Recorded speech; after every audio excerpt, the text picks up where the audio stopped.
but you can find some good groups. You can, even locally, you can go to an event, a mixer or something like that.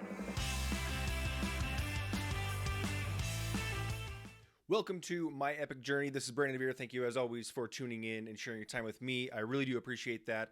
Today, I kind of want to talk a little bit about collaboration and how it's been just been expanding the opportunity to collaborate with other agents and things like that in a bunch of different ways. I mean, for instance, the reason I'm bringing this up is because I had an agent call me today out of Texas who was referred to me by an agent from Illinois.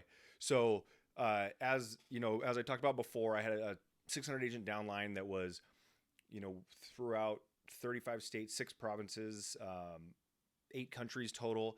And the amount of collaboration that I did there was awesome. I mean, out of Toronto, BC, Utah, which is close by, out of North Carolina, like kind of all over the country. And the funny call was, or the funny thing is that this call this morning was, I talked to this agent last night. We were trying to coordinate. I had to coach my son's football practice yesterday, so we didn't get a call, or didn't get a chance to have a call yesterday.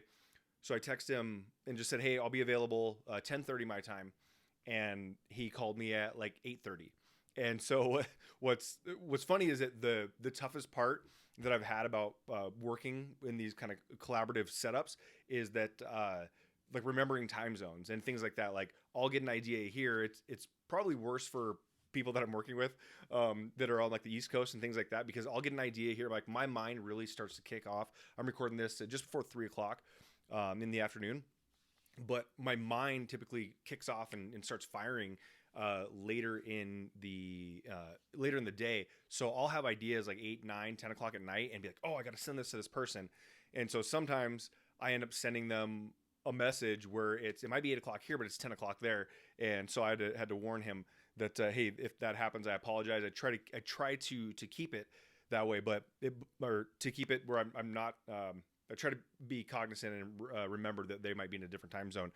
But one of the things where I see this agent collaboration, when I first got into real estate, it was kind of keep to yourself type deal. And it still is very much that, like in kind of the brick and mortar setting where, I changed a couple brokerages years ago because I thought I was going to go in, because I was at a 100% brokerage. I was top producer there, but I was always in the office by myself, and that includes like the broker was not there. It was like, hey, here's a 10 by 10 office. You get access to like the executive boardroom if you book it, or first come first serve. If there's nothing in there, then you can go ahead and do that. But like I went from that, and I would go, I want to be a more local office, but a bigger one where I have people a bunch of agents that are going to be there, going to have all this collaboration. And I got there, and at that brokerage, I was sitting, it's local here to Las Vegas, but it was like, go sit in the bullpen and make your calls.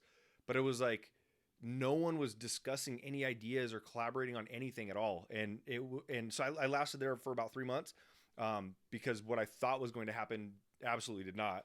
And I didn't get the opportunity to do that, to do what I was trying to do. I guess I could have pushed for it more on my side. I guess I thought, because I didn't know anything other than the 100% brokers really from when I got into the game.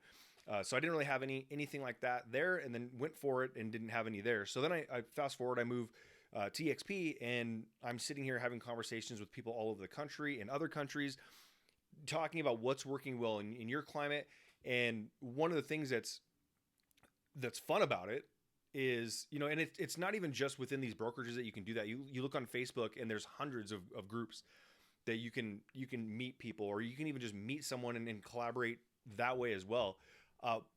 But the benefit of that, when you get into like a rev share type model, is that you can work together for a common goal, and you're both like, if you are both working on something independently, let's say you found each other in a Facebook group and you're just hanging out, and you're like, hey, we should put this together, see what happens. And one is selling homes here, one is selling homes here. It doesn't necessarily like benefit both parties, right? What if this person over here is selling like 5 homes and this one is doing like 0? It doesn't necessarily benefit. But when you get into these models, like, like the rev share type models that we're in, it encourages collaboration. And furthermore, so with at Epique that I talk about is, so I had an agent today that was referred to me. He's from Texas. The other agent referring him is from Illinois. So in this type of model, now not only are people working together just and collaborating like one-to-one, now I'm collaborating with both of them. So there's three of us working on how to do things better. So his agent calls me and we're having a conversation on, how can we do this? Well, in some rev share models, you would have a frontline qualifier. And if you have that frontline qualifier, then you want as many on your frontline as possible. It doesn't make any sense to spend time too far down. I don't mean helping them out at all. I don't mean helping, because I did that with EXP too, which it didn't, my frontline qualifier, I would be helping people on my 4th, 5th, 6th line all the way down to help them, recruit agents and stuff like that. But in a model where you don't have FLQs like Epique and qualifying agents, you truly can, like, because in a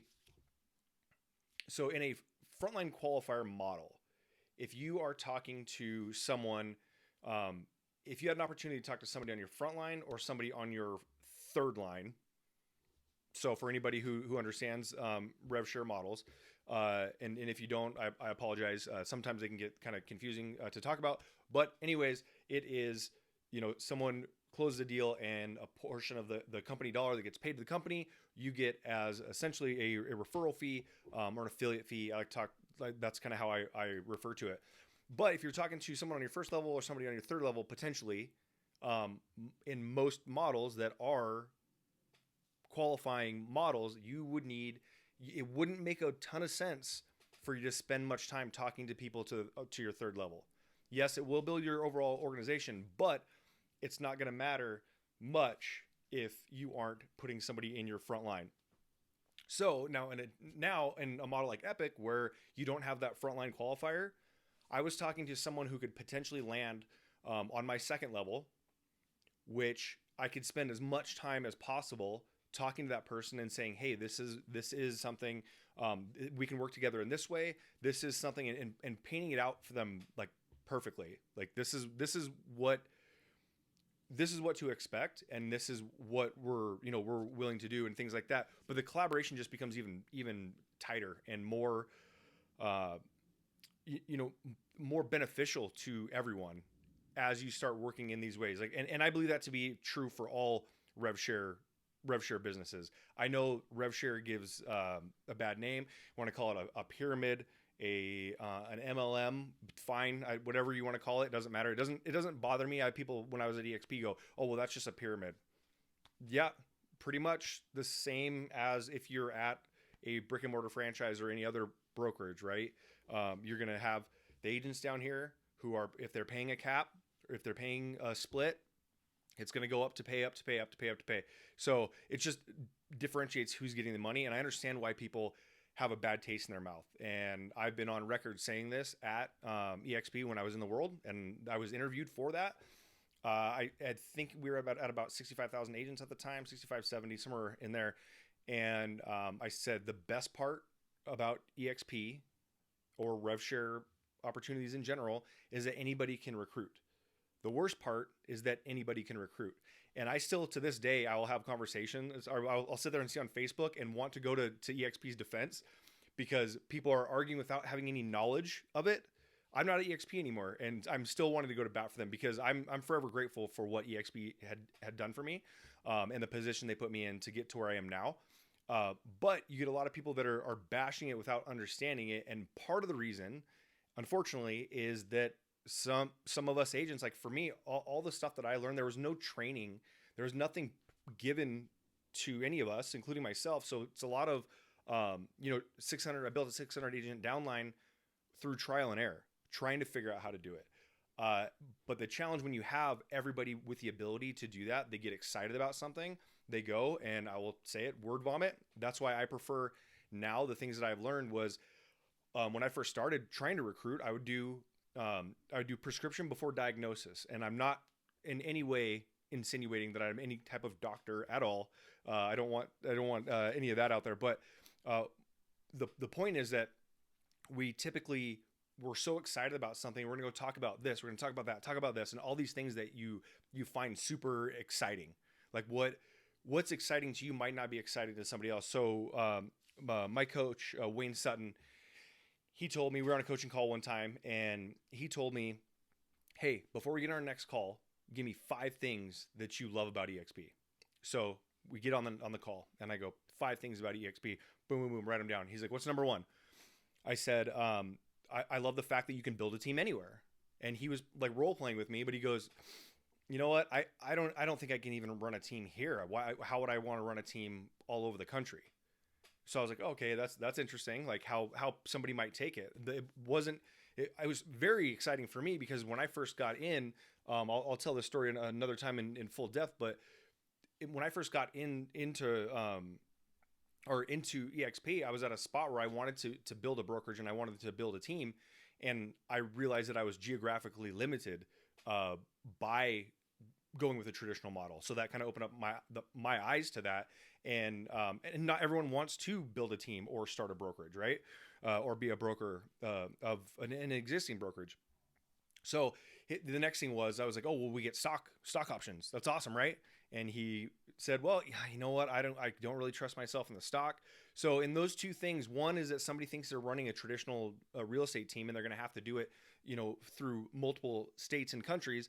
And then number 2 is that you're going to now you're going to have to manage your stocks, where it was just, hey, we're excited that we're getting stock option to purchase stock, we're getting equity stock, award stock, all that stuff, and so that kind of opened my eyes quite a bit. So when we talk about like prescription versus diagnosis, essentially, like you walk into the doctor and the doctor immediately hands you 3 pills. He's like, hey, this one is the best for, arthritis. Here's the best for blood pressure. And here's the best for diabetes. Here are 3 of the best.